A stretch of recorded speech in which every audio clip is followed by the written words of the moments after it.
Once upon a time, in a lush green forest, nestled on the sturdy branch of a tall olive tree, there lived a little bird named Risho. Now, Risho wasn't like the other birds who preferred to stay in their cozy nests. No, Risho loved to explore. He would zip and zoom between the trees, always eager to discover something new. All the forest animals knew Risho for his bravery. He was never afraid of anything or anyone, not even the grumpy badger or the sly fox. Once the forest dwellers were having a picnic, enjoying an afternoon tea party. Suddenly, a large black shadow loomed over them. It was Fang, the ferocious forest cat, known for his love of bird. All the little birds panicked, chirping in terror as they hid in their nests. But Risho, perched on a low-hanging leaf, wasn't afraid. "Don't be scared," he chirped reassuringly. "Being brave is wonderful, but being wise is even better. Don't put yourself in danger just to show you're not afraid," his mother often told him. But Risho couldn't listen. "I'm the bird who fears nothing," he would boast.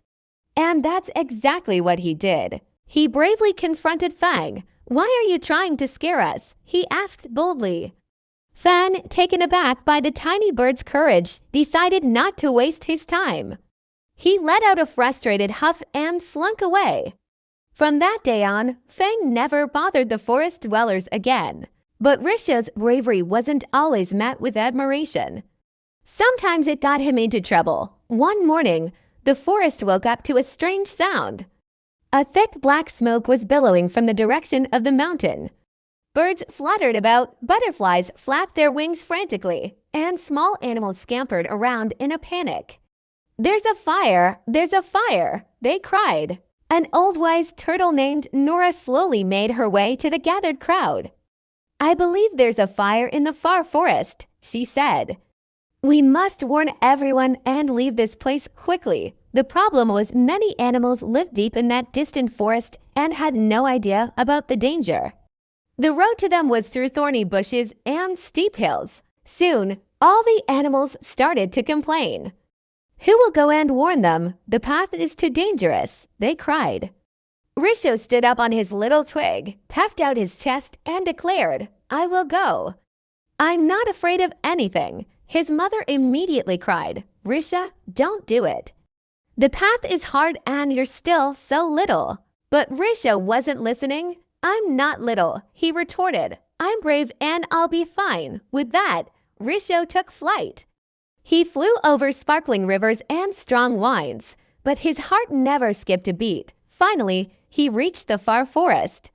Seeing the thick black smoke and the frightened faces of the animals, he understood the gravity of the situation. Taking a deep breath, he began to chirp as loud as he could, "Beware, a fire is coming from the mountain. You must leave quickly." The animals, startled by the urgent message, began to stir. They took Risho's warning seriously and started to run for safety. Risho spent the whole afternoon helping the young ones to escape the danger. Finally, when the forest began to clear, Risho returned home. His little body was tired, but his eyes sparkled with pride. His mother rushed to him, her eyes filled with worrying, but also with pride. "Oh, Risho, you're safe," she exclaimed, pulling him into a tight hug. "I was so worried about you." Risho, still panting from his flight, looked up at his mom and said, "I'm sorry I didn't listen to you, Mom. You were right. Being brave isn't about being fearless. It's about doing what's right even when you're afraid." His mother smiled, understanding dawning on her face. She finally understood that her little Risho had learned a valuable lesson that day.